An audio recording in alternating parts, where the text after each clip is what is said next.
semuanya, balik lagi di Sadrina Evanalia. Kali ini kita akan ngebahas soal practice, kemudian juga sesi free practice MotoGP Jepang 2025.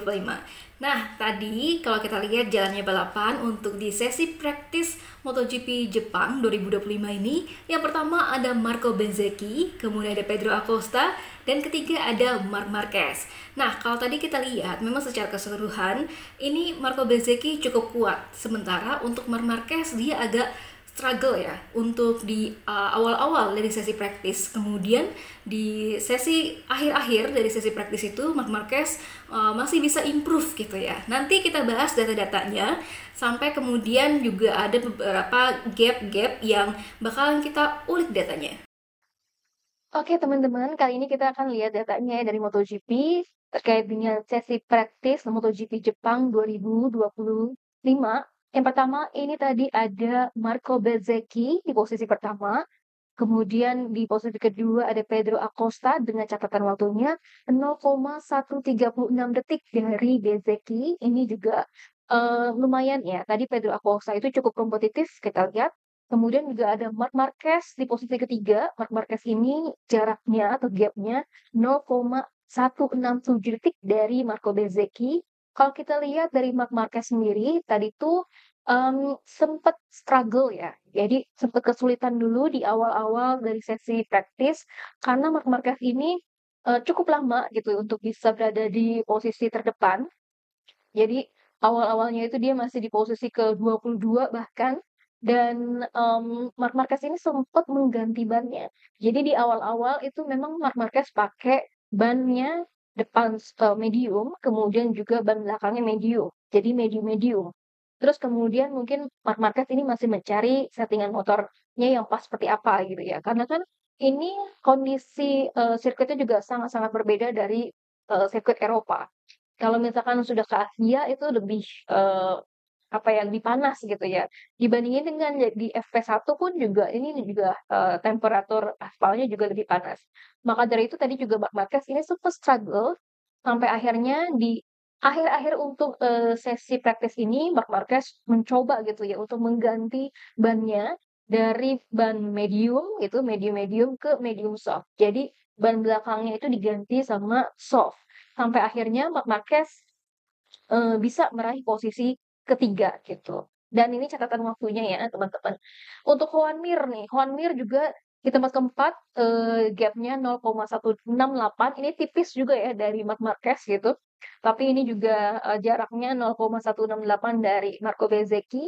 Tadi Juan Mir, ya ini menjadi sebuah, surprise juga ya karena kita tahu sendiri kalau Juan Mir itu, dulu-dulu waktu kemarin kurang kompetitif, tapi mungkin karena ini juga dia pakai motor Honda gitu ya, kemudian juga sirkuitnya mungkin ini masih cocok gitu ya sama Honda, ya mungkin bisa jadi, ini juga improvement dari Juan Mir gitu. Kemudian juga ada, Fabio Di Gia. Fabio Di Gia di posisi kelima, kemudian juga ada Luca Marini. Tadi Luca Marini juga sempat improve banget karena dia berada di posisi pertama, sempet ya, sempat berada di posisi satu, tapi kemudian, karena Marco Bezzecchi cepet, kemudian, Pedro Acosta cepet, makanya akhirnya Luca Marini jadi posisi ke-6. Nah, ini Pecco Bagnaia ya. Pecco Bagnaia di posisi ketujuh, jaraknya atau gapnya 0,346 gitu ya dari Marco Bezzecchi. Jadi kalau misalkan kita lihat dari Luca Marini, kemudian juga ada Pecco Bagnaia, ini jaraknya udah mulai gede ya. Jaraknya udah mulai jauh nih. Jadi mungkin ada sekitar gap 0,2 gitu ya dari Fabio Di Gia atau bahkan 0,3 dari Marco Bezzecchi. Nah, kalau kita lihat improvement dari Pecco Bagnaia sendiri, sebenarnya Pecco Bagnaia bagus banget di FP1 karena dia berhasil menjadi fastest lap ya, jadi yang pembalap tercepat di posisi pertama. Tapi kemudian sama seperti apa yang terjadi sama Marc Marquez, di praktis ini di awal-awal Pecco Bagnaia itu agak struggle ya. Dia coba pakai medium soft, kemudian juga, medium-medium gitu, sampai akhirnya, Pecco Bagnaia juga pakai medium soft. Nah, kemudian, tadi Pecco Bagnaia juga sempat mencatatkan waktu tercepat gitu ya, tapi ternyata itu belum cukup cepat dibandingkan dengan pembalap-pembalap lainnya. Makanya akhirnya ini Peko Banya berada di posisi ke-7. Tapi kalau dibandingin dengan sebelum-sebelumnya gitu ya, kayak di Misano ataupun di Catalunya, ini adalah improvement yang bagus ya teman-teman. Dan nanti mungkin gue akan sedikit membahas soal Peko Banya ya di terakhir. Kenapa sih bisa Peko Banya ini ada improvementnya seperti apa gitu ya. Nah, kita lanjut. Kemudian di posisi ke-8 ada Fabio Quartararo. Kemudian di posisi 9 ada Raul Fernandez. Ke-10 ada Johan Zarco. Ke-11 ada Fermin Aldeguer. Ke-12 ada Enea Bastianini. Kemudian ada Jorge Martin. Jorge Martin juga ini tadi sempat crash ya 2 kali. Terus ada Ai Ogura, Alex Marquez. Alex Marquez yang digadang-gadang menjadi rival ya, rival terkuat dari Marc Marquez, harusnya bisa berada di posisi teratas. Tapi ternyata tadi Alex Marquez juga sempat crash gitu ya. Sempat ganti baju dulu, kemudian juga akhirnya dia ke boxnya lagi untuk ngambil motornya lagi gitu. Sampai akhirnya ya udah di posisi ke-15. Tapi untuk mungkin belum kompetitif dan juga mungkin masih mencari setupnya seperti apa gitu ya. Dan kalau kita lihat ini jaraknya atau gapnya dari Marco Bezzecchi yaitu 0,591 detik. Kemudian ada Franco Morbidelli di posisi ke-16, ada Brad Binder, ada Somkia Chantra 18, Alex Rins 19, Jack Miller 20, Taka Nakagami 21, Miguel Oliveira 22 dan juga Maverick Vinales di posisi ke-23. Nah, kemudian kita lihat nih penggunaan ban ya dari Marco Bezzecchi ini dia pakai medium-medium. Jadi depan ini pakai medium, kemudian juga di belakang dia pakai medium gitu ya. Terus udah gitu kalau kita lihat untuk Pedro Acosta, Pedro Acosta itu dia pakai, wah ini dia pakai ban depannya hard bahkan. Kemudian ban belakangnya baru medium. Jadi ini lumayan beda ya untuk Pedro Acosta. Kemudian juga Marc Marquez di sini dia akhirnya pakai medium-medium gitu.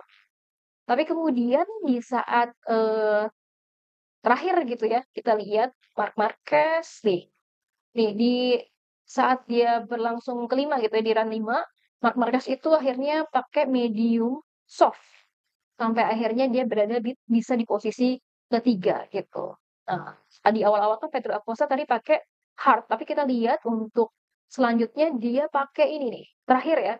Terakhir itu Pedro Acosta pakai medium dan juga soft. Jadi medium soft. Dan kalau kita lihat juga Marco Bezzecchi terakhir dia pakai medium soft. Jadi dari ketiga pembalap ini ada Marco Bezzecchi, ada Pedro Acosta, ada Marc Marquez. Mereka semuanya kayaknya yang paling cocok di sirkuit Motegi ini, khususnya di sesi praktis gitu ya. Pakai ban medium soft gitu. Kalau kita lihat untuk Peko Bagnaia deh. Kita lihat Peko Bagnaia, awalnya tuh dia medium-medium. Kemudian terakhir, betul. Terakhir nih ya, dia run ke-6. Ini dia pakai medium soft. Jadi kesimpulannya untuk sirkuit Motegi ini mungkin yang paling cocok gitu ya, yaitu medium soft teman-teman. Oke, kita lihat data untuk sesi free practice-nya. Yang pertama ada Peko Bagnaia. Ini Peko Bagnaia improvement-nya bagus banget jika dibandingin dengan sesi-sesi sebelumnya ataupun seri-seri sebelumnya dari MotoGP. Kemudian ada Jorge Martin. Jorge Martin juga improvement-nya bagus ya. Dengan gap-nya ini 0,093 detik dari Peko Bagnaia.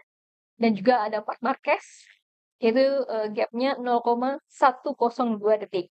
Ada Fabio Di Gier di tempat keempat, ada Luca Marini di tempat kelima, Morbidelli ke-6, Pedro Acosta ke-7, Jack Miller 8, Sophia Chandra 9, Miguel Oliveira 10, Marco Bezzecchi 11. Nah, kemudian Alex Marquez ada di 15.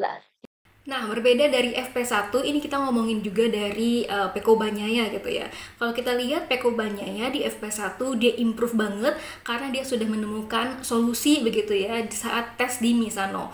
Kalau tadi dari MotoGP dan juga ada wawancara dari Peko Bagnaia, ini ada beberapa memang perubahan ataupun yang digunain sama Peko Bagnaia. Yang pertama itu adalah long fork-nya dan kemudian juga ada swing arm dari GP25-nya Peko Bagnaia itu balik lagi ke GP24. karena waktu kemarin memang sempat tes di Misano ya. Terus udah gitu juga untuk di free practice pertama dan juga di sesi practice tadi Peko Banyahe ini pakai red height device-nya yang GP24.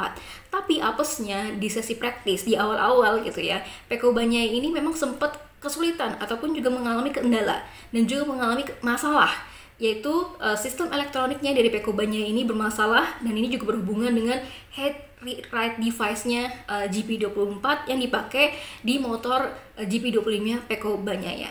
Tapi kalau kita lihat, mudah-mudahan sih improvement dari Peko Banyahe ini memang lebih maju gitu ya dibandingin dengan di Catalunya ataupun di Misano. Dan kalau katanya Peko Banyahe, dia seneng banget, dia pengen bisa improve lagi dan bisa berada di depan untuk bisa fight sama Marc Marquez. Nah, untuk Alex Marquez ini adalah pertama kalinya Alex Marquez ini harus tersingkir dari kualifikasi kedua ataupun Q2. Jadi dia harus masuk ke kualifikasi pertama dulu dan nggak langsung ataupun direct ke kualifikasi kedua. Ini untuk pertama kalinya Alex Marquez. Sementara untuk Marc Marquez adalah pembalap satu-satunya yang berhasil gitu ya sepanjang seri dari musim 2025 ini selalu masuk ke Q2. Jadi Marc Marquez ini belum pernah ke kualifikasi pertama dulu, tapi dia langsung ke kualifikasi kedua.